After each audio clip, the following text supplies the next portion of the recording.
یہ لو جل رہے تھے زمانے روم فارس اور مصر کے بہتے علاقے اسلام کے اندر آ چکے تھے. یہ ڈر رہا تھا، جان سے وہ کوشش کر رہا تھا کس طرح سے جو ہے اسلام کے چراغ کو، اسلام کے فراغ کو روکا جائے، اسلام جو ہے اس کے سامنے بند قائم کیا جائے. جان سے اس نے سب سے پہلے حضرت عمر کو شہید کرنے کا فیصلہ کیا اور اس نے ایک شخص کا نام ابو لولو فروز تھا، اس کو اس بات میں مقرر کیا کہ تم عمر نماز پڑھ رہا ہو، اس حضرت عمر کو شہید کر دو، مار دو. ایسا ہی ہوا. فجر کا وقت تھا، عمر فاروق نماز پڑھانے کے کھڑے ہوئے. جو خلیفہ وقت تھے عمر فاروق اعلان ہو، یہ وہ صحابی ہے نبی نے فرمایا تھا اگر میرا کوئی نبی ہوتا تو عمر ہوتا. اتنے بڑے ذہین، اتنے بڑے جی شعور تھے، کہا اگر میرا کوئی نبی ہوتا تو عمر ہوتا. اللہ فرمایا تھا عمر کی زبان تو قرآن بولتا ہے، نہیں فرمایا تھا عمر کی شان وہ شان تھی.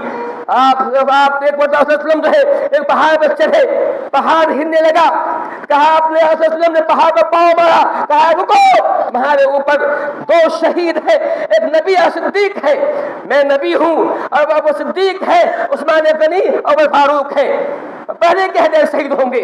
میں یہ کہہ رہا تھا وہ فاروق جن کا اونچا مقام ہے، بڑا اونچا مقام ہے، اونچا مرتبہ ہے، جس کے انصاف کا معاملہ یہ تھا، ان کے اس بڑے بہت ہی انصاف پسند تھے. ان کا معاملہ یہ تھا ایک جمعہ کا دن منبر پہ کھڑے ہوئے، ایک بدوی کھڑا ہوا، کہا اے عمر آپ کچھ نہیں آپ کو پہنے دے سکتے ہیں، اس سے پہلے کہ بتائیں کہ آپ جو کپڑا پہنے ہوئے ہیں یہ کپڑا زیادہ لمبا ہے، بیت المال سے ہمیں جو ملا ہے وہ کپڑا چھوٹا کپڑا ہے، آپ کا لمبا کپڑا کیسے ہو گیا؟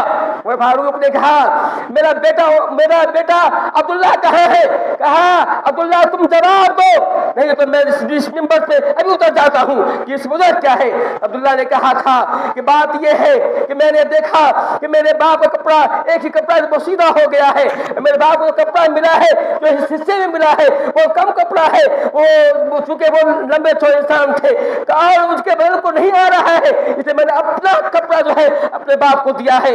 دو کپڑے مل گئے، ان کے کپڑے بڑے ہوئے ہیں. تب اس دیہاتی کو یقین ہوا کہ عمر فاروق نے خطبہ دیا. عمر فاروق اتنے انصاف بند انسان تھے، لیکن اس سے کوئی بھی یہودیوں کی سازش نے یہ کام کیا کہ ابو لولو کو اس بات مقرر کیا گیا جب نماز پڑھا رہے ہو تو عمر فاروق کو شہید کر دیا جائے. ایسا ہی ہوا. عمر فاروق فجر کی نماز پڑھنے کے لیے پڑھانے کے لیے آگے کھڑے ہوئے، مصلی پہ کھڑے ہوئے. ابو لولو جو کپڑا جو ہے چادر لپیٹے ہوا تھا، لوگوں نے اندھیرے میں پہچان نہیں سکا کون آدمی ہے. جب نماز شروع ہو گئی تو ابو لولو سب سے نکلتا ہے اور عمر فاروق کو نیزے سے جو ہے اس کے سینے میں مارتا ہے، بھاگتا ہے، بھاگتے ہوئے دو چار آدمیوں کو اور مارتا ہے، یہ پکڑا جاتا ہے. بعد میں پھر وہ اپنے ہی نیزے سے اپنے پیٹ میں مارتا ہے، ختم ہو جاتا ہے. اس طرح سے ہے تو عمر فاروق اللہ عنہ کہ جو ہے وہ بالکل بے ہوش گر پڑتے ہیں. ایک صحابی اب آگے بڑھتے ہیں، بقیہ نماز مکمل کرتے ہیں. نماز کے بعد وہ فاروق کو گھر لے جایا جاتا ہے. ان کے پیٹ سے جو ہے پورا بدن سے خون نکل رہا تھا، جو ان کو کھانے کو دودھ دیا گیا، دودھ بھی پیٹ راستے سے بہ گیا. یہ بدھ کا دن تھا. بدھ کے دن ایسا ہوا تھا جماعت کو حضرت فاروق جو ہے شہید ہو گئے، ان کا انتقال ہو گیا. یہ واقعہ جو تھا یہ اس میں دو قول ہے. ایک قول یہ ہے کہ یہ جو ہے ذوالحجہ کا آخری ایام تھے، 26 ذوالحجہ کو یہ واقعہ پیش آیا تھا. دوسرا قول یہ ہے کہ محرم کی ایک تاریخ تھی، محرم کی ایک تاریخ کو یہ واقعہ پیش آیا تھا. کہنے مطلب یہ ہے کہ حضرت عمر کو شہید کر دیا گیا. اس طرح سے انہوں نے چاہا کہ اسلام کے سامنے بند قائم کیا جائے.